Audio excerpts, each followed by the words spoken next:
Desde que tengo uso de razón, mi bisabuelo ha sido un hombre excepcional. Tenía un temple de acero y un carácter con el cual cualquier persona lo pensaría por lo menos unas 15 veces antes de meterse con él. Siempre se regodeaba de haber estado en la Primera Guerra Mundial como un soldado fiel a su nación. Mi padre nunca le creyó, ya que no tenía ni una sola prueba de eso. Yo, por otra parte, sí lo creía.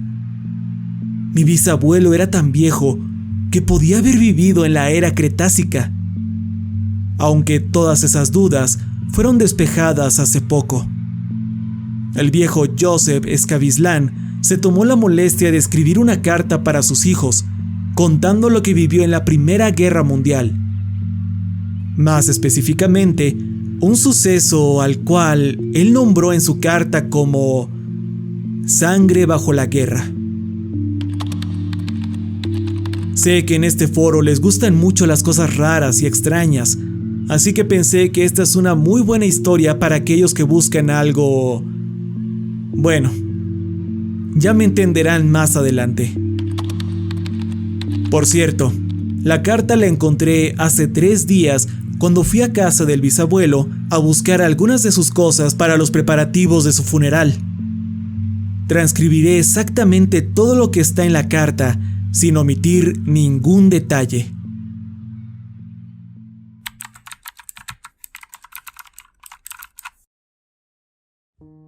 Año 1915.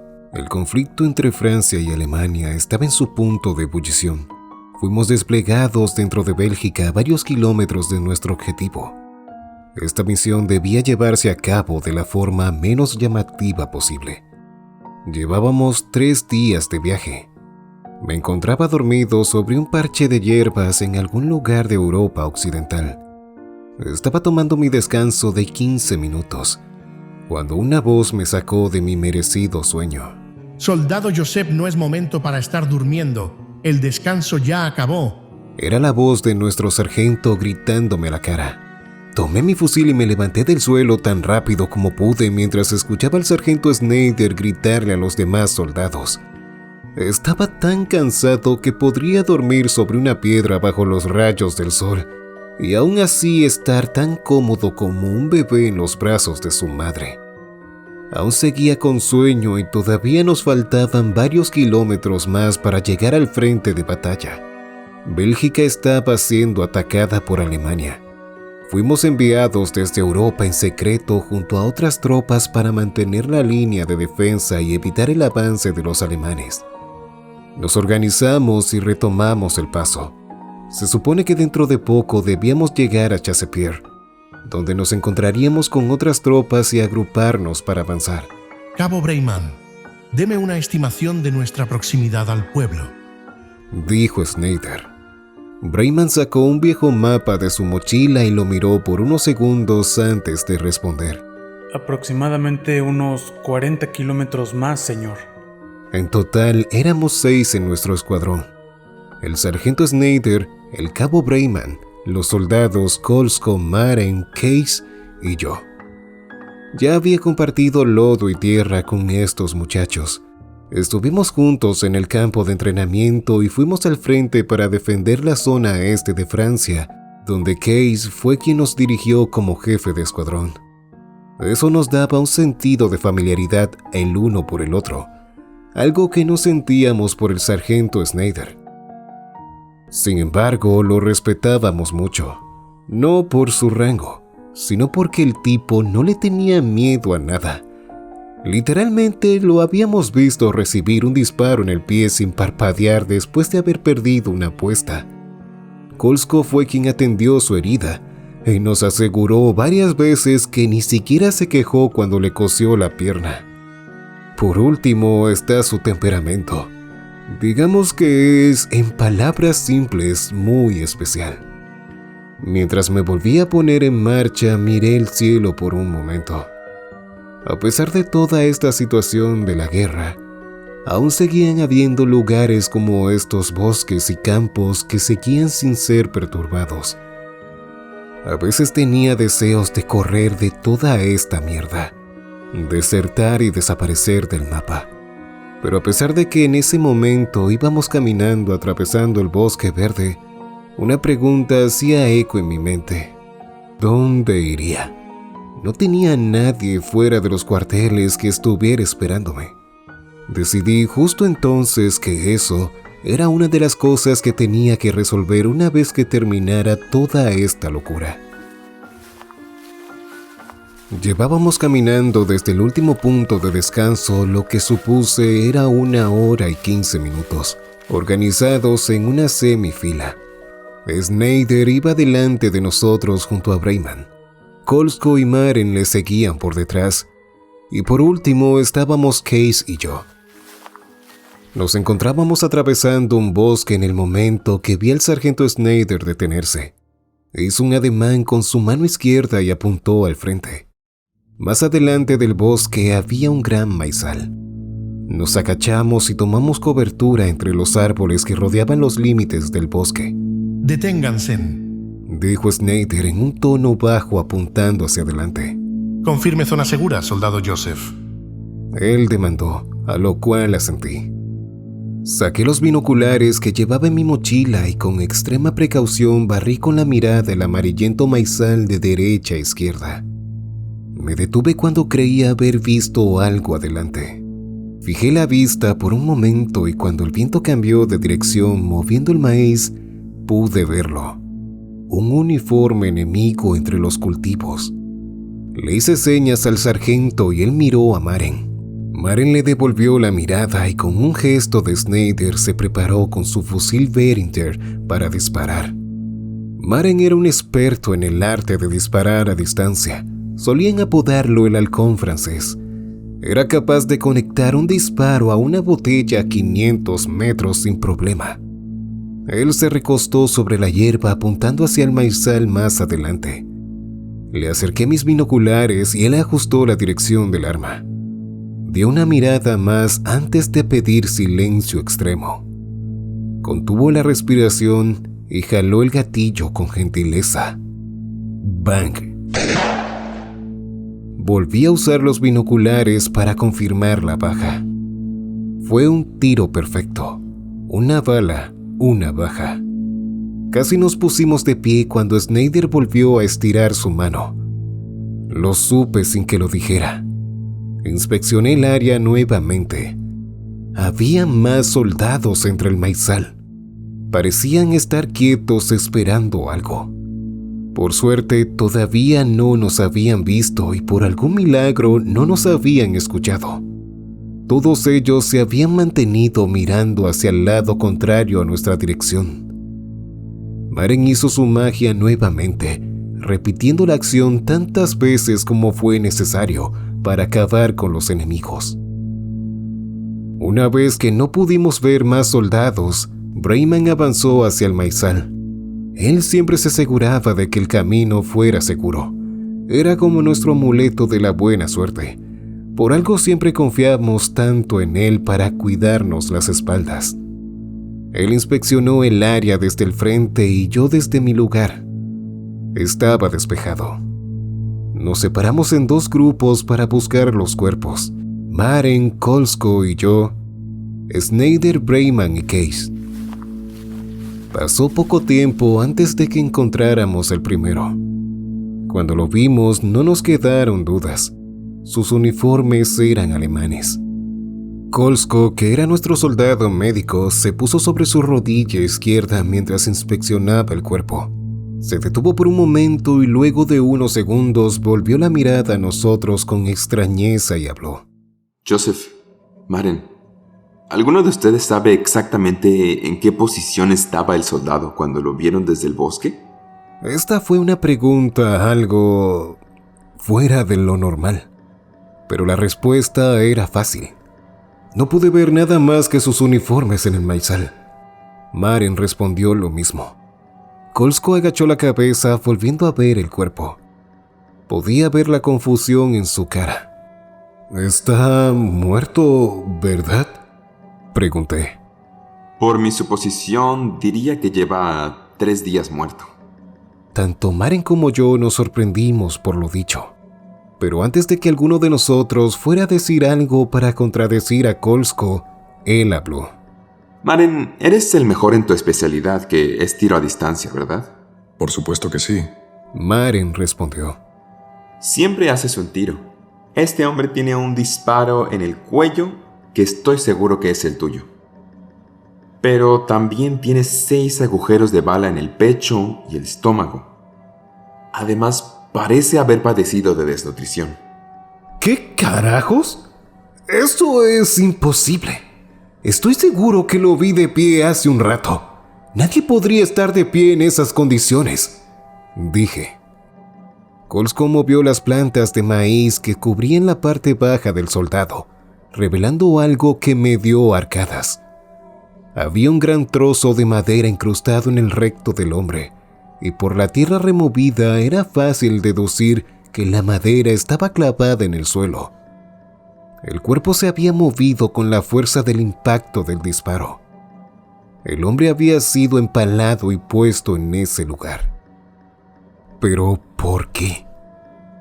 Antes de que pudiésemos alarmarnos por nuestra situación, escuchamos pasos y vimos las plantas moverse. Preparamos nuestras armas listos para disparar cuando un Snyder muy furioso salió de entre la plantación seguido por Case y Brayman. Bajamos las armas y Colscom les notificó la situación del hombre que encontramos. El sargento asintió, revelándonos que los demás cuerpos estaban en el mismo estado. ¿Qué cree que signifique esto, Snyder? Preguntó Brayman. Que estamos ganando territorio. Respondió con aires de suficiencia. Por un momento me quedé incrédulo pensando en a qué se refería. Los rusos pasaron por aquí antes que nosotros, así que ellos hicieron esto para recordarle a nuestros enemigos que no deben acercarse, afirmó Snyder. Volvimos a la formación y avanzamos abriéndonos paso a través de la plantación, pudiendo ver algunos destellos de preocupación en la cara de Colscom en el camino. Otra cosa que pude notar eran las miradas entre Snyder y Brayman.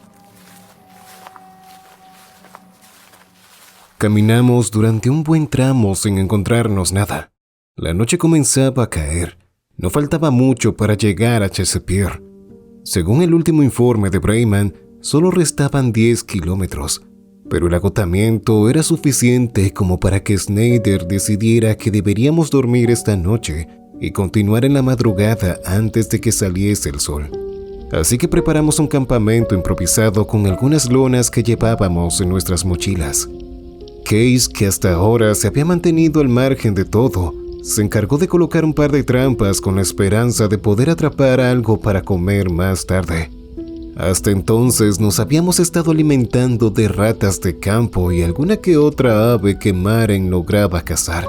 Pero juro por Dios que podría haber intercambiado mi pierna derecha por un buen pedazo de carne de res en cualquier momento si es que me lo hubieran ofrecido.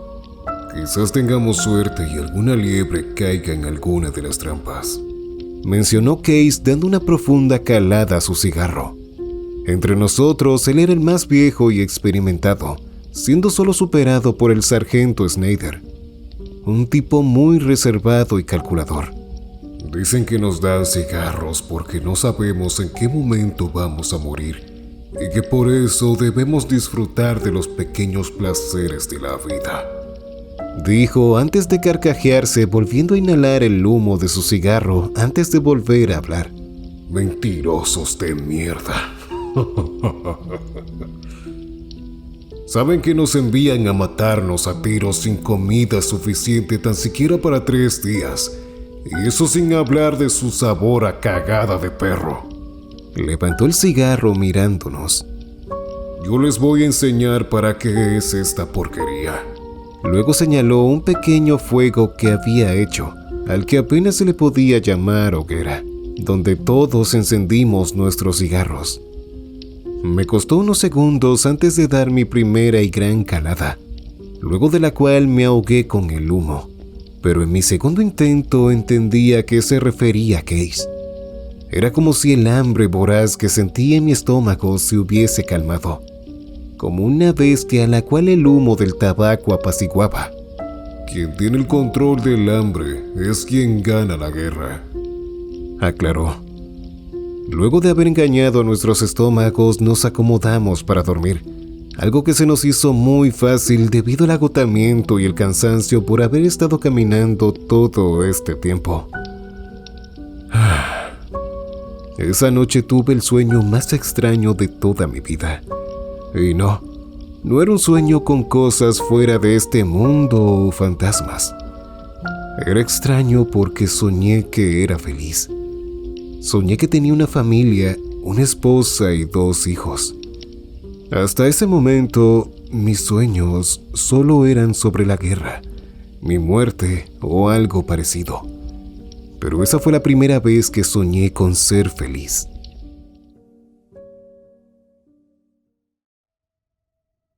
Fui despertado en la madrugada por Kolsko.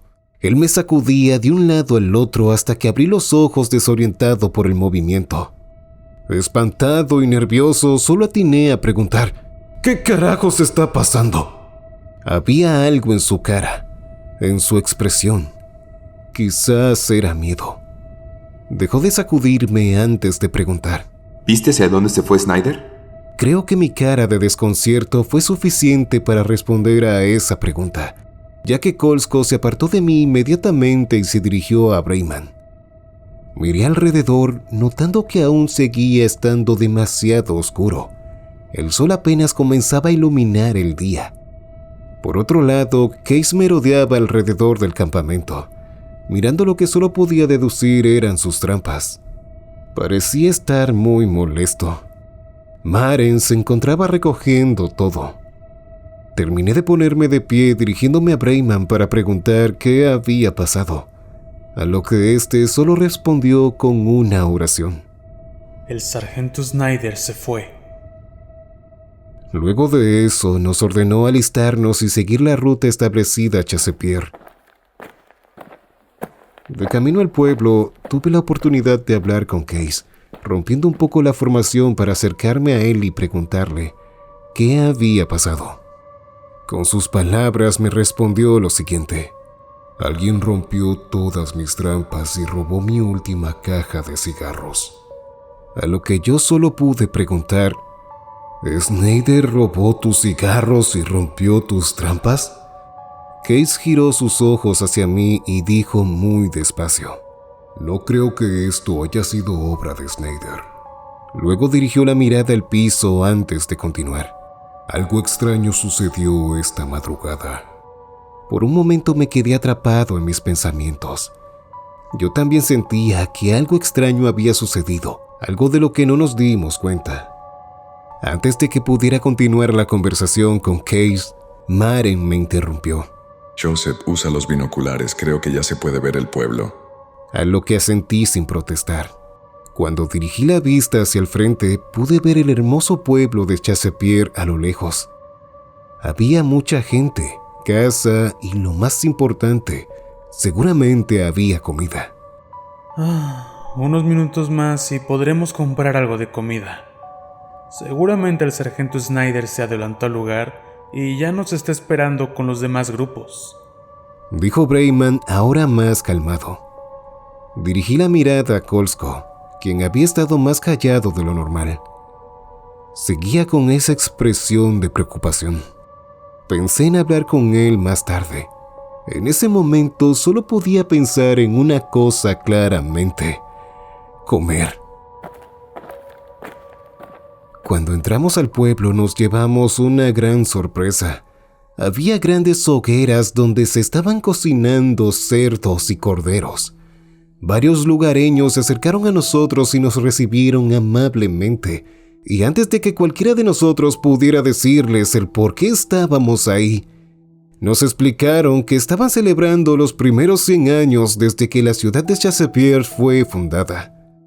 No sé si fue la atmósfera o su amabilidad, pero no vimos la necesidad de apuntarles con nuestras armas a pesar de que se acercaron tanto. El olor de la carne asada nos hacía babear, dejando en evidencia nuestra necesidad de comida. Ni siquiera Case podía disimular su cara.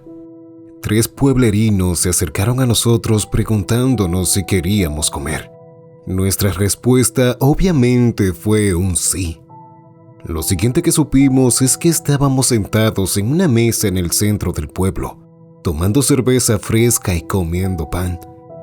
Intercambiamos miradas intentando entender la situación que era surrealista. Lo último que habíamos probado eran los cigarros que Case nos había regalado la noche anterior, y ahora nos estábamos atiborrando de comida. Parecía un milagro. Creo que incluso dejé caer algunas lágrimas por la bondad que nos mostraron los ciudadanos. Nos dieron carne asada y mucha comida. Mientras masticaba despreocupado, Case se acercó a mí hablando por lo bajo. «Hay que preguntarles si vieron al sargento Snyder», me dijo al oído, haciéndome volver a tomar compostura, volviendo hacia él y asintiendo mirándolo a los ojos. Volté al frente y pateé con suavidad la pierna de Brayman, que estaba sentado justo delante de mí.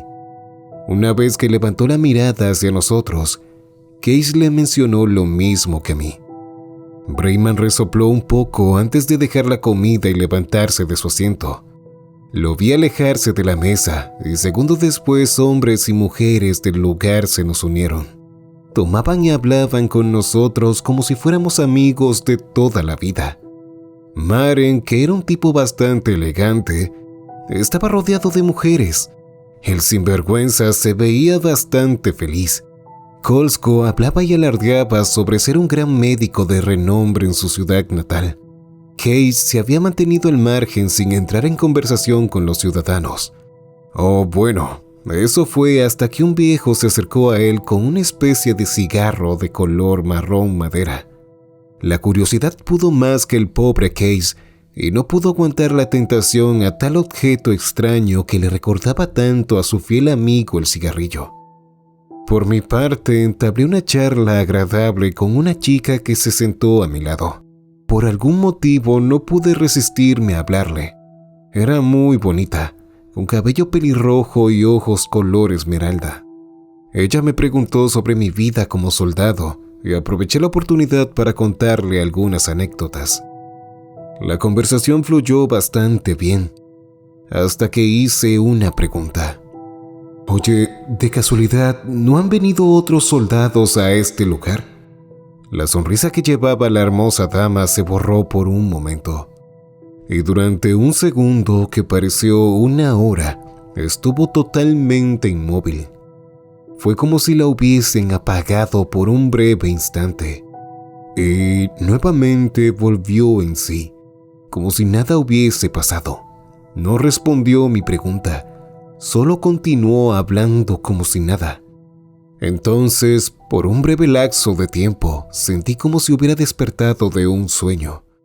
Justo entonces volteé hacia mis compañeros, y ese fue el momento en el que recordé a Brayman.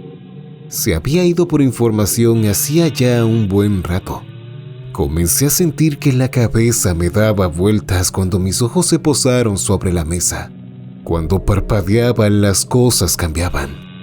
Pasaba de estar en pleno día con un sol agradable rodeado de la gente del pueblo de Chassepierre a estar en mitad de la noche en medio de un pueblo vacío, sentado en una mesa junto a mis compañeros. Con cada salida y entrada de una realidad a la otra, notaba más detalles. La cerveza en nuestros vasos, ¿qué era esa cosa extraña que la reemplazaba? La chica que me hablaba se encontraba sentada a mi lado, y un segundo después, alguien estaba parado a mi lado tocando mi frente. Maren estaba hablando solo. No había nadie conversando con él. Kolsko hacía exactamente lo mismo. Sus caras, había algo en ellas. Aquella cosa que había cautivado el interés de Case y se asemejaba tanto a un cigarro. Parecía más un dedo. Por un momento me pregunté de quién era ese dedo. Obtuve la respuesta cuando volví a mirar lo que estaba sobre la mesa. Había un cerdo, y un segundo después estaba el cuerpo de un hombre, cocinado como si fuera un animal a la parrilla. Esa herida de bala en el pie era inconfundible. Snyder. Con cada segundo que pasaba me sentía más mareado, saltando con cada vez más velocidad de una realidad a la otra. Traté de gritarles que algo estaba mal, que no dejaran que esas personas que estaban de pie frente a ellos tocaran sus frentes. Pero el malestar fue tan grande que sentí como todo lo que había en mi estómago subía a mi boca. Aquellas manos que tocaban mi rostro unos segundos antes, ¿qué querían de mí? Vomité al mismo tiempo que sentí que el mundo se me venía encima y luego perdí el conocimiento por completo. Cuando volví en sí, lo primero que sentí fue el frío y la humedad. Abrí los ojos y aún así no podía ver nada. Todo estaba completamente oscuro. Sentía que se me partía el cráneo. Me llevé las manos a la cabeza mientras trataba de recomponerme. Estaba tirado en algún lugar sobre el suelo. Logré ponerme en pie con dificultad, utilizando la pared que sentí a mi lado izquierdo como apoyo. Estiré los brazos buscando, logrando encontrar otra pared no muy lejos. El lugar parecía ser algún sitio estrecho. Deduciblemente algo parecido a un corredor. «Case, Maren, Kolsko», dije con la voz agotada. Me sentía tan mal que no podía gritar. Sin embargo, y a pesar de mis esfuerzos en gritar, no hubo respuestas. Traté de avanzar y buscar una salida, pero era algo imposible de hacer estando en la completa oscuridad de lo que fuera este maldito lugar. Recordé que tanto Kolsko como Case solían llevar encendedores en sus mochilas, no solo por su afición al tabaco, sino en caso de alguna emergencia. Ojalá yo también hubiese pensado en eso antes. Solo esperaba por dentro que ellos estuviesen bien. Todo había sido una completa locura.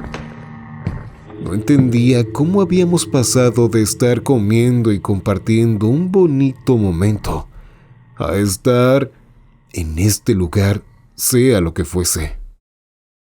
Me estuve moviendo en la oscuridad por un tiempo, dando vueltas sin saber hacia dónde iba o en qué dirección me estaba dirigiendo. Fue justo cuando un pequeño destello de luz cruzó en mi camino que volví a sentir mis fuerzas llegando a mí y volví a llamar a mis compañeros lleno de esperanzas. «Kolsko, Maren, Case», grité en voz baja. La luz me dejó ver un pasillo desde el cual se venía acercando. Un orbe que la irradiaba se asomó. Salió y luego despacio se detuvo a un par de pasos de mí. Me llené de curiosidad por el objeto que emitía la luz que estaba viendo, hasta que sentí una pequeña ráfaga de aire y otro orbe de luz apareció de la nada, justo al lado del anterior. Me costó unos segundos el darme cuenta de que aquello no era una luz, sino dos ojos grandes y vidriosos, de color naranja. Escuché un soplido ronco que venía de la dirección de aquellos ojos, a la vez que mis ojos empezaban a adaptarse, notando ahora una figura en la oscuridad que, aunque apenas distinguible, su presencia era aterradora.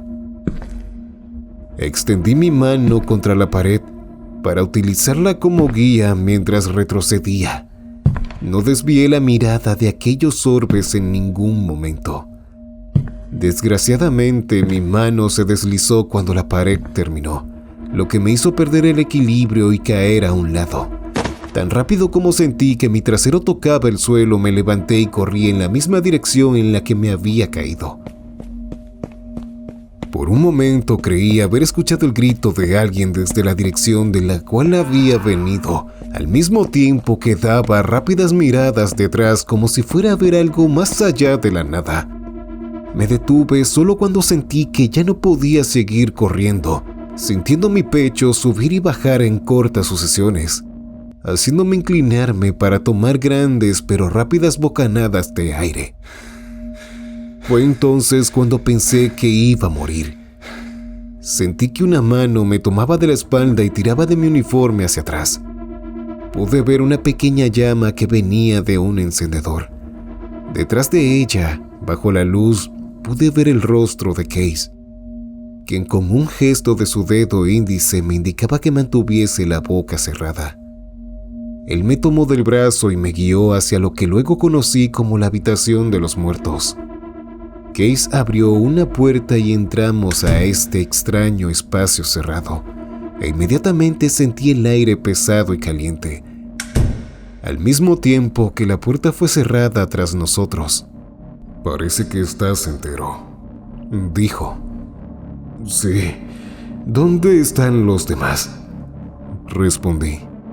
La voz de Maren se escuchó en alguna parte, luego de lo cual el sonido de un encendedor se escuchó y una luz se abrió paso en la oscuridad. Mi vista se fue a la luz, pudiendo ver así a Kolsko y Maren. Ahora, con ambas llamas iluminando el pequeño espacio, noté a los demás soldados que estaban junto a nosotros. Por un momento pensé en levantar mi fusil cuando vi los uniformes alemanes, pero Maren me detuvo. Ahora mismo ellos no son nuestro enemigo, dijo. «Hay algo peor ahí afuera. Dale gracias a Dios que aún conservas tu arma», aclaró Case. Esa cocha es por lo que realmente todos nosotros estamos aquí, dijo una voz desconocida haciéndome voltear en su dirección. Se trataba de un anciano. «¿De qué está hablando ese viejo con acento francés?», pregunté aún más confundido. «Te contaremos todo en un momento», respondió Case. ¿Recuerdas el campo de maíz, Joseph? Kolsko mencionó mientras se acercaba a mí. Vi algo que no les conté. Continuó. El cuerpo del soldado alemán, aquel que revisé, no solo tenía una herida de bala en el cuello, había 2 agujeros más pequeños en el lado opuesto. Por un momento me quedé confundido y pregunté, ¿qué quieres decir con eso? Kolsko suspiró. Mi abuela era de descendencia belga. Ella solía contarme una historia sobre una criatura que rondaba los bosques en las noches, esperando encontrar algún pobre viajero que se hubiese perdido, o algún joven que se hubiese aventurado en la nada. Según su historia, este ser atacaba a sus víctimas mordiéndoles el cuello, para luego succionar su sangre hasta dejarlos secos, tal y como los cuervos que encontramos en el maizal. La marca que dejaba en sus víctimas eran 2 agujeros respectivos a sus dientes. Nosotros también vimos soldados franceses empalados del lado alemán, interrumpió un soldado. Bajé la mirada y suspiré. Aún con lo vivido hasta ahora, me costaba mucho creer en criaturas y monstruos. «Si no le crees, tal vez Breyman pueda despejar tus dudas», mencionó Case. Aquella aclaración me tomó por sorpresa. Había dado a Breyman por muerto, pero lo que me sorprendía más aún es que él supiera algo de esto. Entonces, de entre todos los presentes, un Breyman, golpeado y magullado, se abrió paso hacia mí. Cuando estuvimos frente a frente, desvió la mirada de mis ojos hacia su hombro izquierdo. Ese era un gesto de vergüenza, lo que confirmaba lo dicho por Case. Breyman habló.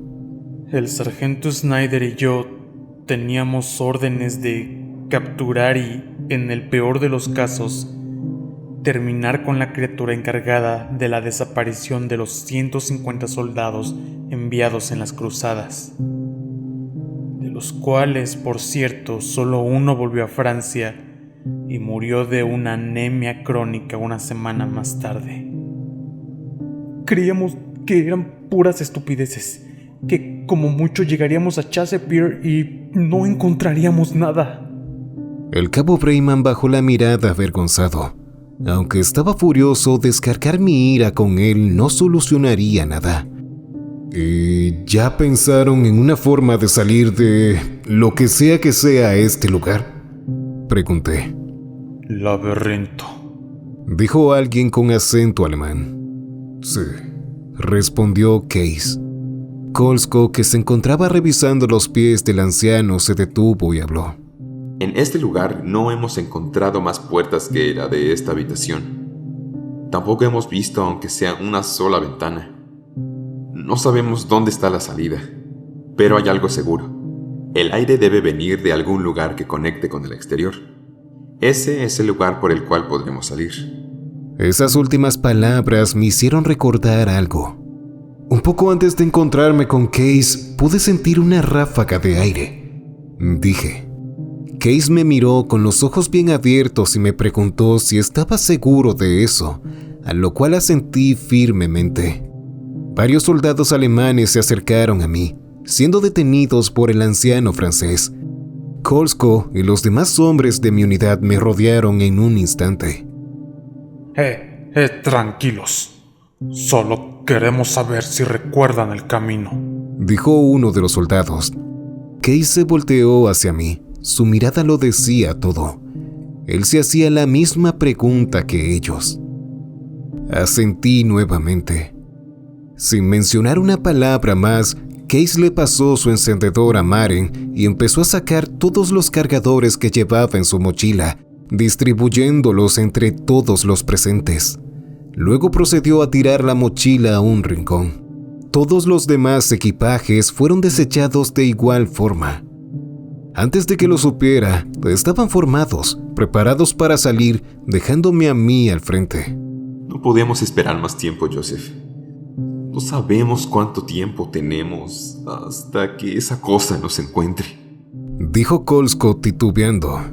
El último tipo que salió a explorar el lugar no ha vuelto.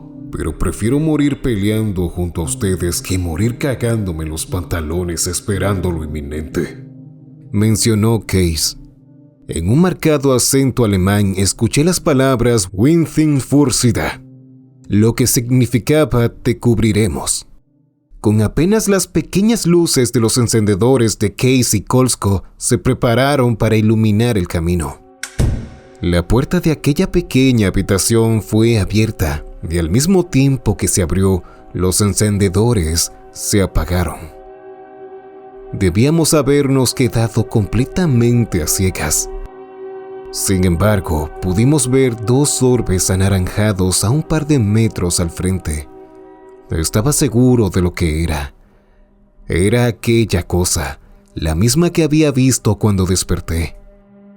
Se echaron gritos y maldiciones al aire, las cuales fueron acompañadas de una oleada de ráfagas de balas. Aquella cosa rugió y entre los destellos de balas vimos su silueta retroceder, momento en que aprovechamos para avanzar a toda velocidad. En medio del caos le arrebaté el encendedor a Case para poder guiar el camino, sin dejar de escuchar a esa cosa moverse. Sus pisadas pesadas, aquellos pasos rítmicos, sea lo que fuese, la criatura caminaba a cuatro patas. Corría con el encendedor en la mano, intercambiando entre chispas y fuego. No podía mantenerlo encendido, pero sí podía hacer que lo vieran. El miedo crecía con cada grito que se escuchaba de aquellos desafortunados que se quedaban atrás en la huida. Por suerte empecé a sentir el viento. Desde ese momento en adelante, corrí guiando a los demás solo por el instinto de seguir la corriente de aire. Cuando la oscuridad comenzó a hacerse menos densa, nuestros corazones palpitaron con esperanzas de salir. Ya no era necesario un encendedor, porque a pesar de que aún estábamos entre las sombras, teníamos una leve visibilidad. El lugar empezó a hacerse distinguir. Por fin pude ver las grises paredes de los corredores por los cuales estuve corriendo todo este tiempo. Cuando la visibilidad fue suficiente, nos dejamos guiar por la luz hasta llegar a encontrarnos con una subida de escalones que llegaban hasta lo que parecía ser la salida. Sin embargo, antes de que pudiésemos subir, escuchamos nuevamente el rugido de aquella cosa, haciéndonos voltear solamente para que aquellas esferas naranjas y sin vida nos devolvieran la mirada desde la oscuridad. La criatura cuadrúpeda apenas visible estaba oculta y empezaba a salir del umbral. Corrimos subiendo los escalones de 2 en 2, algunos incluso de a 3 o 4 escalones a la vez. Antes de llegar al último escalón, escuchamos un grito. Volteando a nuestras espaldas y viendo al anciano francés, había sido un pedido de auxilio. El monstruo tenía una de sus piernas en la boca a punto de arrancársela. En un acto rápido y sin perder un segundo, Maren apuntó y disparó al ojo del monstruo. Un grito gutural se escuchó junto al disparo. Sin embargo, el monstruo no soltó al viejo y ambos cayeron escaleras abajo. Sin más remedio, volvimos al frente y seguimos avanzando, logrando así salir. Lo primero que vimos afuera fue el cielo. Era de noche, probablemente de madrugada. Volviendo la mirada atrás, nos percatamos de que habíamos estado bajo tierra. Miramos al frente nuevamente, dirigiendo nuestra vista más allá de donde estábamos. Vimos fuego. Habían varias hogueras encendidas desde una dirección cercana. No tenía mi mochila para buscar los binoculares, pero podía deducir que aquel lugar era el pueblo de Chassepierre. Un ruido se escuchó desde detrás de nosotros, uno que nos trajo de vuelta a la realidad. Señalé el pueblo mientras miraba nuestras fuerzas actuales. Apenas éramos 7, nuestro equipo y 2 soldados alemanes. Se me ocurrió la idea de usar la cobertura del pueblo y utilizar la zona como campo de batalla. Eso, junto a las hogueras, nivelaba un poco nuestra situación. Corrimos. Una vez que atravesamos la primera casa del pueblo, nos encontramos con una escena sacada de alguna novela de terror. Empecé a tener leves saltos entre imágenes y recuerdos. La carne asada, soldados empalados sobre el fuego en cada una de las hogueras.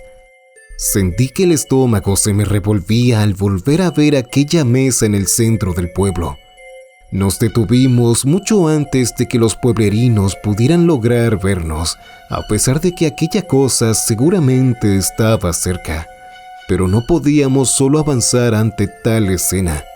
Me vi reflejado en aquellos soldados que reían y brindaban sentados junto a los pueblerinos, comiendo y comiendo trozos y pedazos de otras personas. Solo había un detalle más, uno al que no había puesto atención hasta ahora: la marca roja que llevaban dibujada en el rostro, una línea horizontal que cubría toda su cara, desde el ojo izquierdo hasta el ojo derecho. Las había visto en los demás, pero las había pasado por alto por la conmoción. ¿Qué significaban aquellas marcas? Perdí la noción del tiempo por un momento y volví en sí cuando escuché disparos detrás de mí. Brayman y los demás habían abierto fuego contra la criatura. Ya estaba aquí. Espabilé y abrí fuego contra la gente del pueblo, evitando a los soldados. Luego de despejar el camino, me uní a los demás, pudiendo ahora ver mejor a aquel monstruo. Su figura podría asemejarse a la de una pantera, sin pelo, más grande y gris, con orejas puntiagudas, una boca más pequeña y unas extrañas branquias en su cuello. Disparé. Nuestras armas lo hacían retroceder, pero solo eso. No parecía que estuviese sufriendo ningún daño, a pesar de que todos les disparábamos al mismo tiempo. La bestia se inclinó en sus patas traseras y saltó sobre nosotros, cayendo sobre Kolsko y uno de los soldados alemanes. La criatura estaba pisándolos y enterrando sus largas uñas en ellos.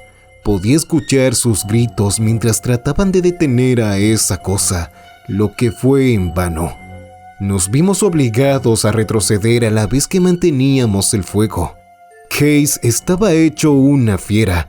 Preparó y arrojó todo nuestro arsenal explosivo, que constaba de solo 3 municiones.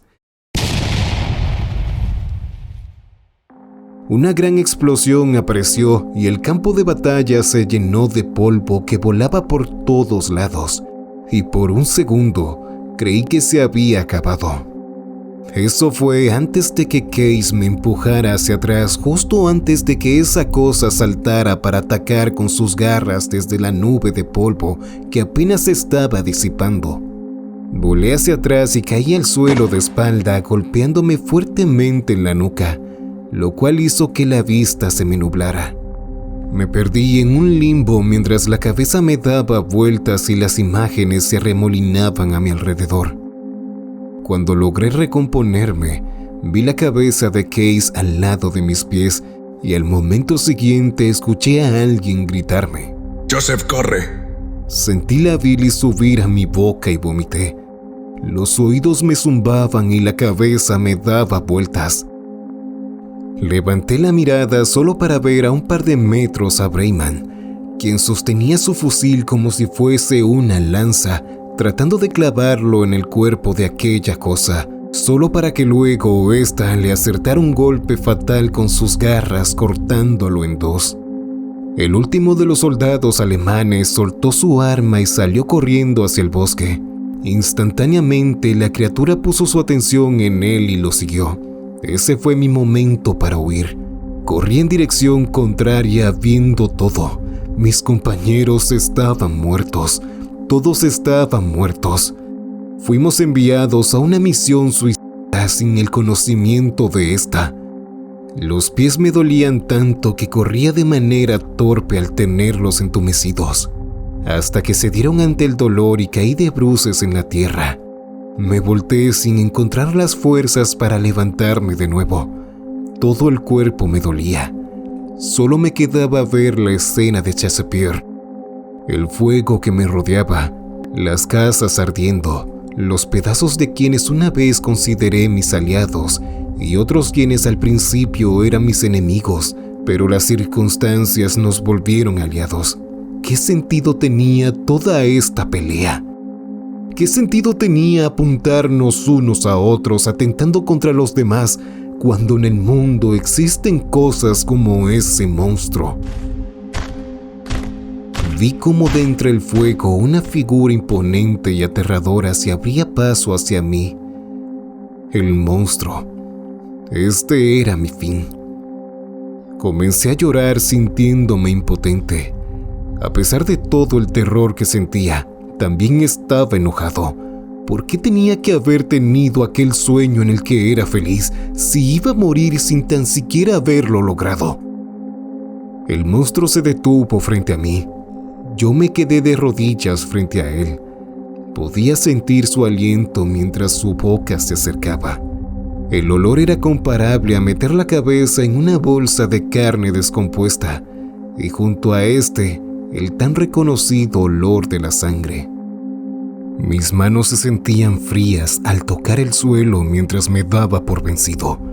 No pude evitar reírme un poco al ver que esta cosa no se había quedado impune y sin un rasguño, pues su ojo izquierdo estaba destruido, y seguramente fue aquel disparo de Maren en los escalones.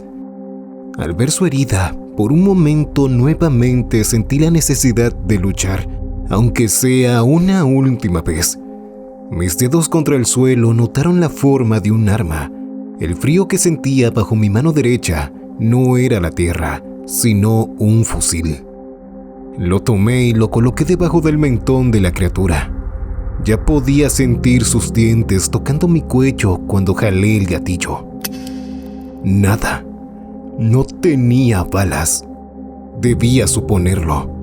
Habíamos gastado todas las municiones que estaban en nuestras mochilas. Grité cuando sus colmillos atravesaron la piel de mi cuello. Sentí que me quemaba. Era como una infección entrando a mi cuerpo. Y... ¡bang! El sonido de un disparo apareció de la nada. La criatura cayó hacia un lado. Yo, que me encontraba mirando al cielo, bajé la vista y vi algo a lo lejos.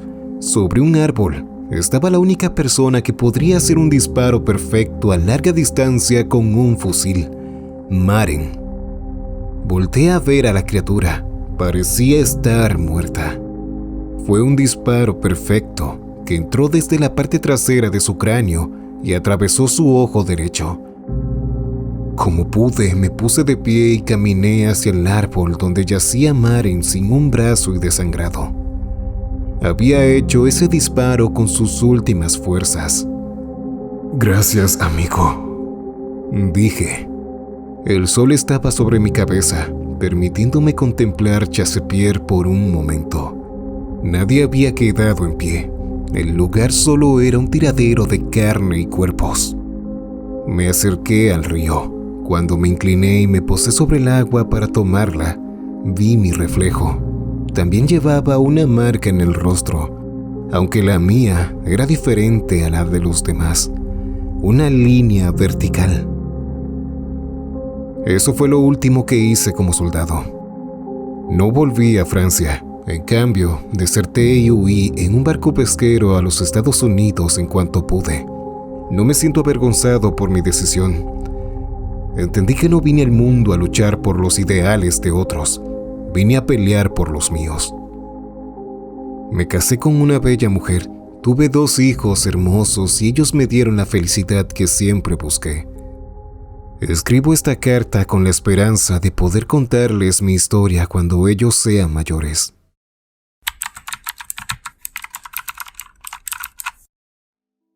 Y esta es la carta que mi bisabuelo nos dejó antes de fallecer. Es un tanto extraña. Mi padre dice que sufría de delirios y algunos episodios de locura, pero siempre fue inofensivo hasta el día de su muerte. Solo no entiendo una cosa. ¿Por qué nunca se la entregó a sus hijos? Por el papel es fácil darse cuenta que la carta era bastante antigua, así que debía de haber tenido mucho tiempo para hacerlo.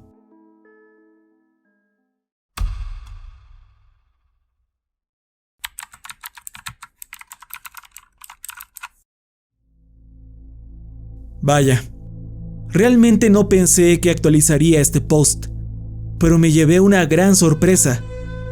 Hace una semana volví a la casa del viejo Joseph Escavislán. Tenía que sacar algunas cosas de su habitación, ya que estamos limpiando su casa para ponerla a la venta.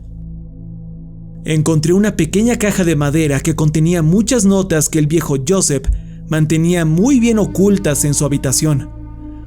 De hecho, si no hubiera sido porque el suelo de madera se rompió mientras movía las cosas del lugar, jamás hubiese encontrado la caja, ya que estaba oculta debajo de este.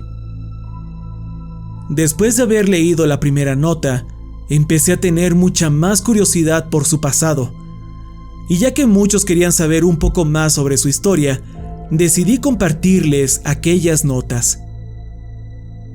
Aunque ahora estoy muy intrigado con todo el asunto de mi bisabuelo. Nota número 1, del año 1917. Después de lo sucedido en Chassepierre, escapé y deserté del ejército.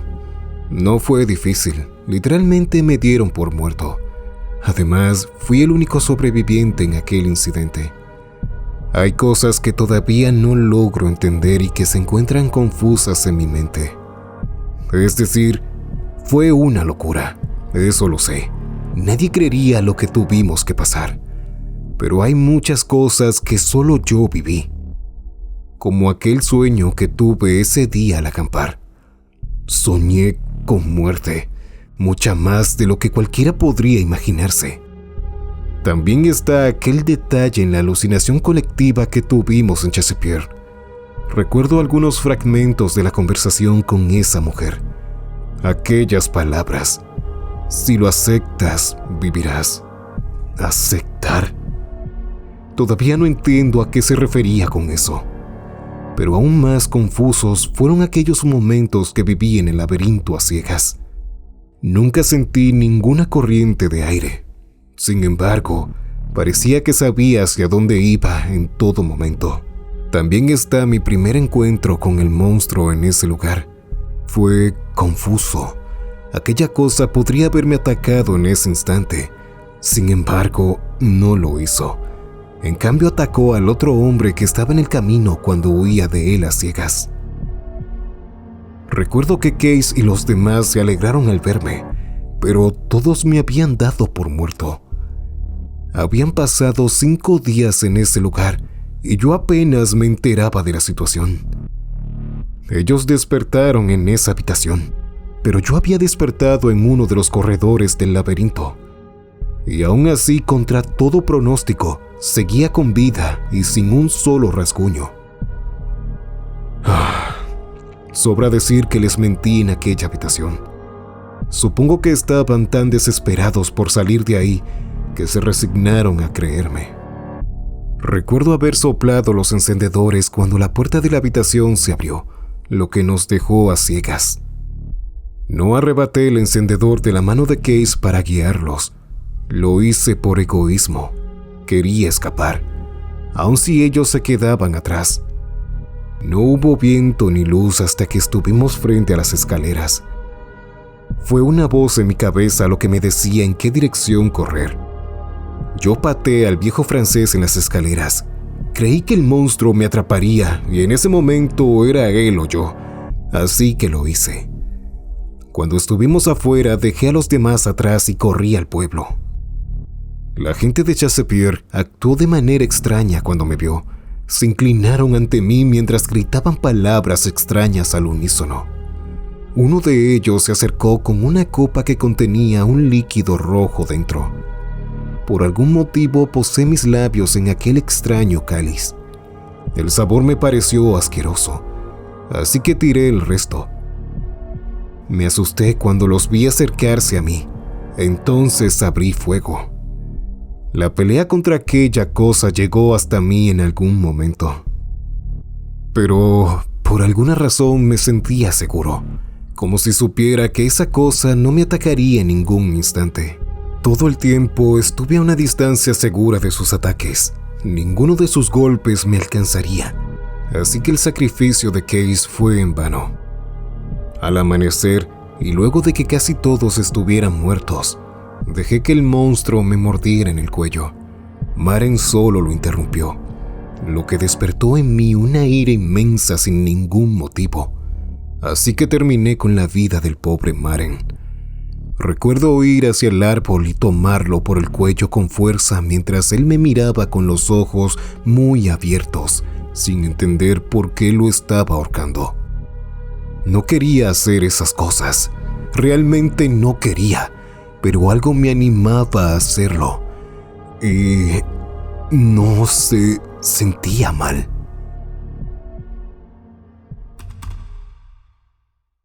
Wow. Creo que a eso se refería mi padre cuando decía que sufría de delirios. Aún quedan muchas notas más, pero primero haré algunas cosas antes de publicarlas.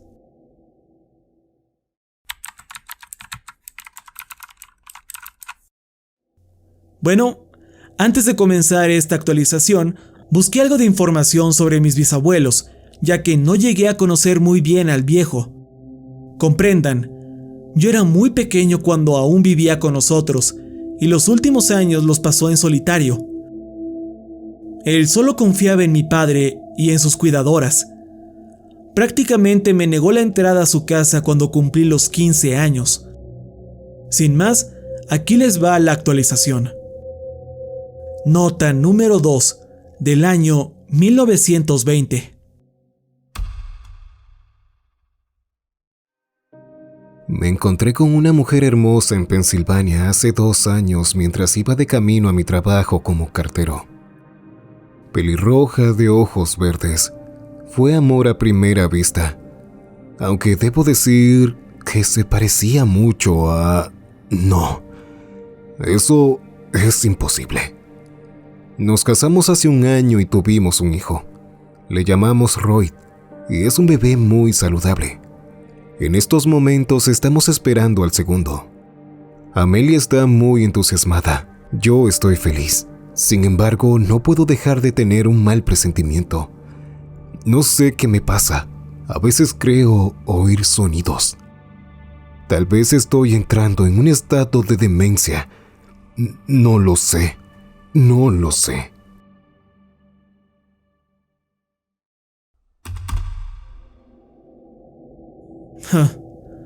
Quiero hacer una breve pausa en este momento. recuerdo algo que papá me dijo una vez sobre el bisabuelo. Creo que decía que solía hablar solo o algo así. ¿Quizás este fue el comienzo de su demencia? Continuemos. Nota número 3 del año 1930. Roy y Philly ya tienen 9 y 8 años. Son mi vida, mis hijos, lo más hermoso que tengo. Solo necesito sacarme estos pensamientos de la cabeza y todo estará bien. Por alguna razón he estado teniendo estas pesadillas frecuentemente. Ya no sé exactamente cuándo empezaron, pero no se van. Son cosas horribles. No puedo tan siquiera pensar en escribirlas. Lo siento mucho. Amo a mi familia. Vaya, papá y el viejo nunca hablaron sobre pesadillas. Hablaré con mi padre para obtener algo de información antes de la siguiente actualización.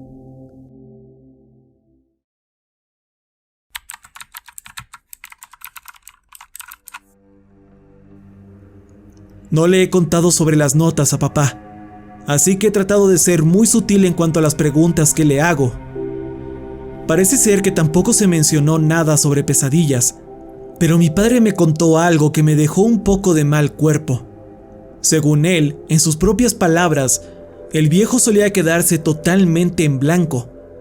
Dice que a veces incluso podía quedarse hasta 1 hora completa mirando a la nada. Suena bastante tétrico, ¿verdad? A lo que vinieron. Nota número 4, 1945.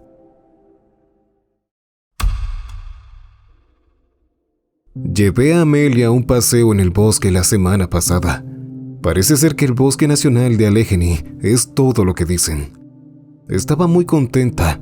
Tuvimos un picnic e incluso dormimos sobre la hierba. La pasé muy bien con ella.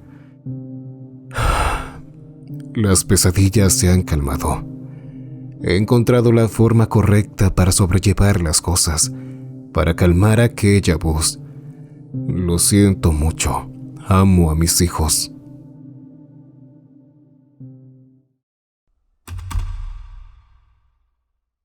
Nota número 5, 1960.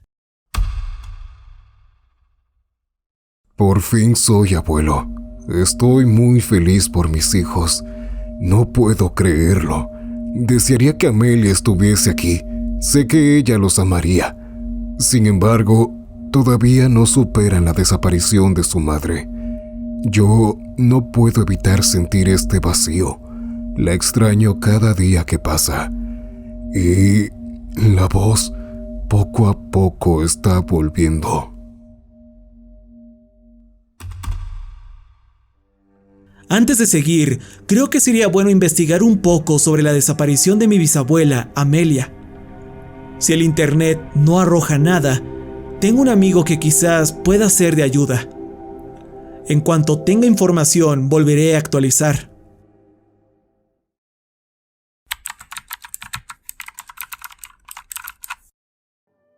Prometí que volvería con información y obtuve más de lo que creía. Busqué en internet el nombre de mi abuela y... ¡oh, mierda! No creí que esto me llevaría a una gran lista de desapariciones en serie. No pude conseguir mucha información aparte de saber que la mayoría de las desapariciones sucedieron aquí, en Pensilvania. Así que llamé a Abraham. Es el amigo que mencioné en la actualización anterior. Él es policía. Creo que puedo hacer algo por ti. Buscaré los expedientes y haré copias. El caso es viejo, así que no habrá problemas. Te llamaré en cuanto tenga todo. Eso fue lo que dijo. Así que aquí estoy, esperando a mi amigo mientras actualizo esto. Nota número 6 de 1965. A pesar de todo lo que he hecho y de que he tratado de conocer gente nueva, nadie ha podido llenarme como Amelia. Las cosas han estado pasando sin control alguno. Es como un interruptor. Se prende y apaga una y otra vez. Sé lo que tengo que hacer y solo hay una persona que podría ayudarme en este momento. Sé que él me entenderá. Él lo entenderá.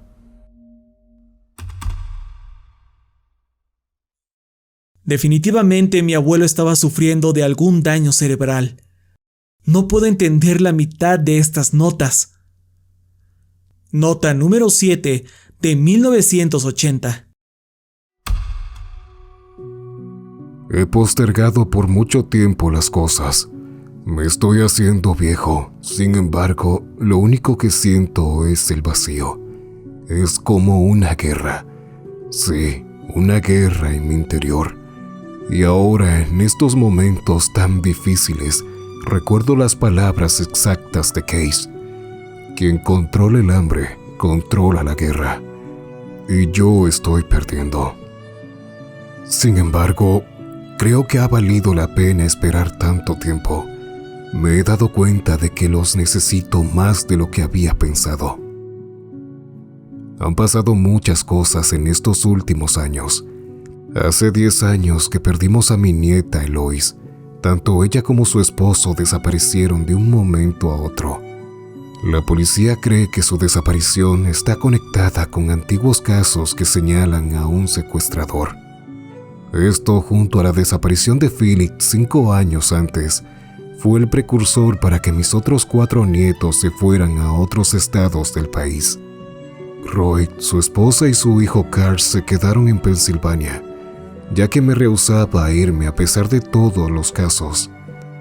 Él se sentía con la obligación de cuidar de su viejo padre. Sin embargo, había algo más que preocupación en sus ojos. Un extraño fuego que reclamaba justicia fervientemente.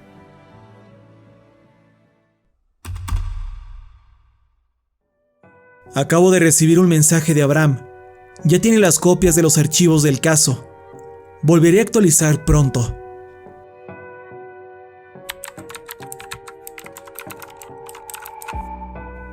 Bueno, en verdad no sé cómo abarcar esto. Leí los archivos y repasé las publicaciones anteriores. Varios de los casos coinciden con los años indicados en las notas. Pero más importante, de todos los desaparecidos, solo 3 cuerpos fueron encontrados. Mi tío abuelo Philip y el de sus hijas Eloise y Miriam. En el informe forense, las causas de muerte estaban aclaradas como desangramiento. Sus cuerpos fueron encontrados sin vida dentro del bosque. Los cuerpos estaban completamente secos, deshidratados. Siendo sincero, esto me da un poco de miedo. Nota número 8 de 1990. La venganza nunca es buena. Mi pobre hijo Roy se acercó mucho a las llamas del infierno y terminó quemándose. No lo juzgo. Su madre, su hermano, su esposa y sus sobrinos. Él solo temía por su familia. Yo hubiera hecho lo mismo de estar en su lugar, pero estoy al otro lado, un mero espectador, así que no puedo decir o hacer nada. Solo me queda mi nieto y mi bisnieto recién nacido.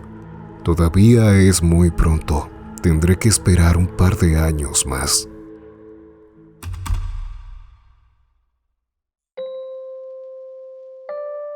Definitivamente, hay algo extraño en todas estas notas. ¿A qué se refiere cuando dice que está al otro lado? Llamé a papá mientras escribo esto.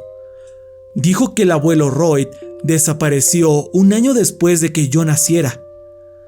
Según lo que me contó el abuelo, se fue a vivir a otro condado en 1988 y 3 años después se declaró como desaparecido.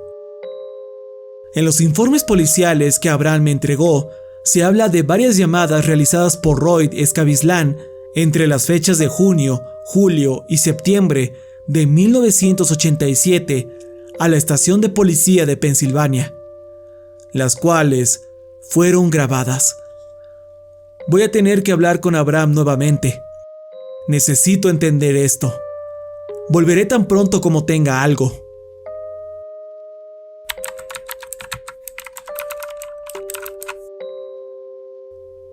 De acuerdo. Esto se ha vuelto algo serio muy rápido. Tuve suerte de que Abraham pudiera conseguir las copias de aquellas grabaciones. Creo que tendré que recompensarlo de alguna forma cuando termine con todo esto. Transcribiré sus llamadas aquí. Grabación número 1. Llama a Roy Scavisland a la estación de policía de Sheffield, Pensilvania. Se acaba de comunicar con la estación de policía de Sheffield. ¿Cuál es su emergencia? Habla Roy Scavisland. Tengo información sobre el secuestro. Señor, ¿sigue en la llamada? Grabación número 2. Llama a Roy Scavisland a la estación de policía de Sheffield, Pensilvania. Estación policial de Sheffield, ¿cuál es su emergencia? Algo ocurrió la última vez que llamé. Tardé un tiempo en arreglar el cableado telefónico. Quería avisarles que tengo información sobre los secuestros que han ocurrido todos estos años. Señor, esta llamada está siendo grabada. Si lo que usted dice es de ayuda, utilizaremos la información para continuar con el caso. Si resulta ser una broma, puede ir a la cárcel por hacer mal uso de esta línea. ¿Entiende? Entiendo perfectamente lo que dice. De acuerdo, continúe. Estuve buscando las pistas sobre el malnacido que se llevó a mi madre todos estos años y caí en cuenta de algunas cosas. Ella fue la única que no volvió aquel día. Lo sé. Él dijo que había salido a hacer compras, pero los vi salir a ambos en la mañana. ¿A quién se refiere, señor? ¿Hola? Señor, ¿sigue ahí? Grabación número 3. Llama a Roy Scavisland a la estación de policía de Sheffield, Pensilvania. Estación de policía de Sheffield. ¿Cuál es su emergencia? Hola, habla Roy Scavisland. Creo que me equivoqué. Señor, ¿de qué habla? Señor.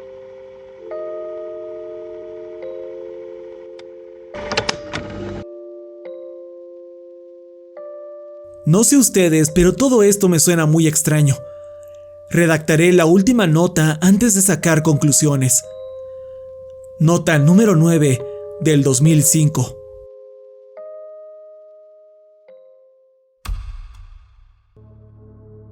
Pronto podré descansar. Ya no tendré que llevar esta carga conmigo. Esta carga que he traído arrastrando desde aquel maldito día. Tuve que prohibirle la entrada. De otra forma, las cosas terminarían igual que antes, y no puedo dejar que eso pase. No aún, y no igual que antes. Ya no quiero volver a manchar mis manos. He hecho esto por muchos años. Ahora solo me queda esperar. Si alguien llegara a descubrir aquel lugar en el bosque, todo se iría cuesta abajo. Solo me descuidé una vez con aquellos 3 y casi lo arruino por eso. Pero ya no falta mucho. Ya no habrá más pesadillas. Ya no volveré a escucharlo. Volví a leer todo el post y la verdad es que no sé qué decir. Todavía no he hablado con mi padre sobre las notas o la carta y tampoco creo que vaya a hacerlo.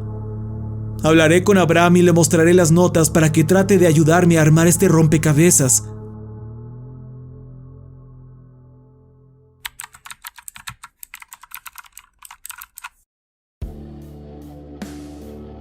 Sé que he tardado muchos días en volver a actualizar, pero valdrá la pena y por fin podré dejar todo esto atrás.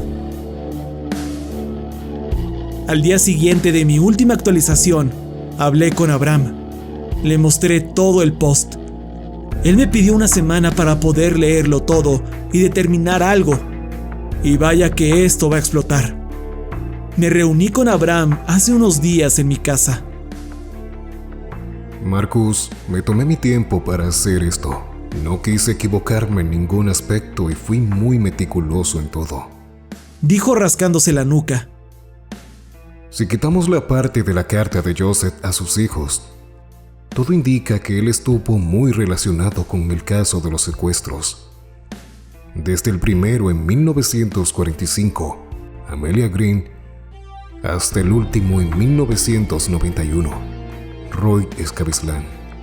Dijo. ¿Estás seguro al 100% de eso? Pregunté. Quizás no al 100, pero sí bastante seguro. Solo necesito algo más para relacionar todos los casos. ¿Pruebas? Dije. Él asintió. Joseph mencionó en las cartas el Bosque Nacional Allegheny. Si es que todavía hay algo ahí, podríamos cerrar el caso por completo.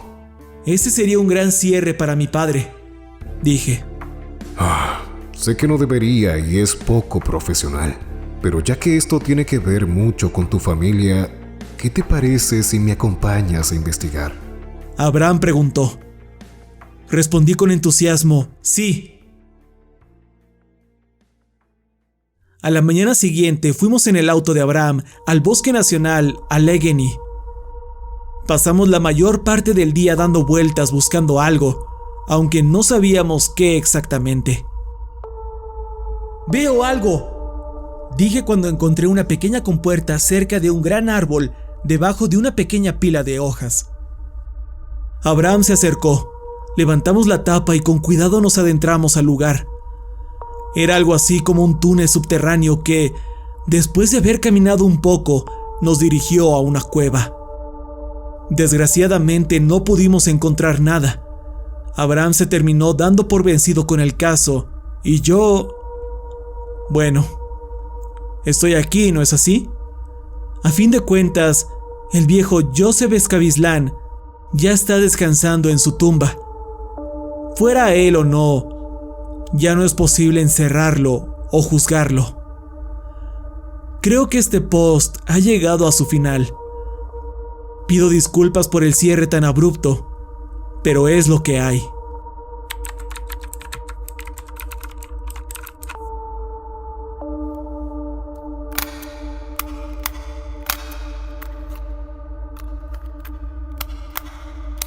Soy el oficial Jared Wilkins, compañero y hermano del antiguo oficial Abraham Wilkins. Mi hermano no era ningún tonto. Él sabía lo que hacía. Desgraciadamente nadie hubiera podido imaginar que al final pasaría esto. Abraham había estado investigando el caso de los Scavisland desde que entró a la policía. Su sueño era ascender a detective y ser reconocido como uno de los mejores. Cuando Marcus se acercó a él por información, no pudo contenerse y comenzó a investigarlo. Ellos se conocían desde la escuela, pero no eran amigos y mucho menos amigos cercanos como decía aquel post en internet. Él había estado siguiendo sus pasos desde el día en que Marcus se acercó a él por información. Abraham lo vio salir de su departamento muy temprano por la mañana, justo 2 días antes de que ellos hablaran. La policía de Chatsfield estaba en alerta desde aquel día en que la madre de Marcus, Catherine, desapareció. Quien la reportó había sido su padre, Darrell Scavisland, quien desapareció en el transcurso en el que se publicaron las actualizaciones del post de Marcus. La cosa es que el destino de Marcus esa mañana era el bosque. Fue mi hermano quien lo descubrió. Él trató de ser muy cuidadoso. Sé que intentó hacer lo mejor que pudo. Luego de aquel día en que ambos fueron al bosque, no volví a ver a Abraham. Traté de atrapar a Marcus, pero tanto él como cualquier cosa que hubiera estado en aquella cueva debajo del bosque habían desaparecido. Como último dato de la grabación, agregaré que se investigó la muerte de Joseph Scavisland. Murió por causas desconocidas. El forense aclaró con sus palabras que cualquiera diría que fueron causas naturales. Sin embargo, su corazón era tan sano como el de un joven de 12 años. Logré que me dieran el permiso para pedir una segunda autopsia, si es que se le puede llamar así. Sin embargo, cuando fueron a buscar el cuerpo de Joseph en el cementerio, Este no se encontraba en su tumba.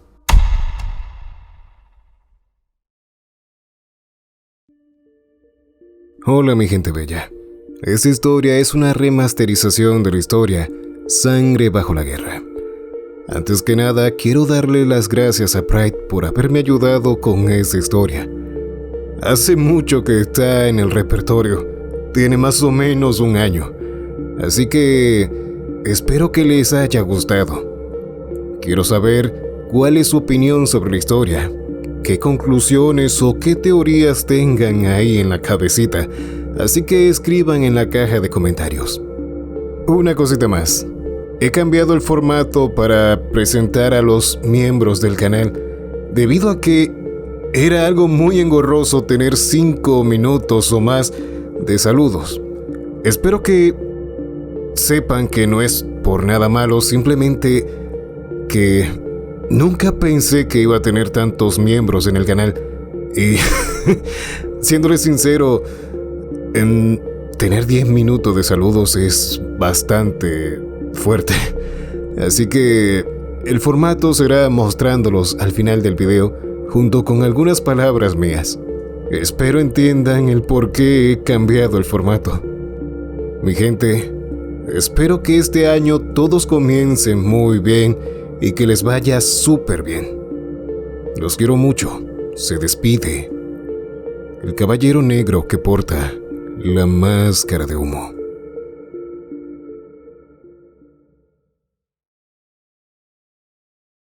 Si te ha gustado el video, puedes ayudar al canal suscribiéndote, dando un like o dejando un comentario. Recuerda activar la campanita para mantenerte al tanto de todas mis actualizaciones. Soy tu guía en la oscuridad, el caballero negro que porta la máscara de humo.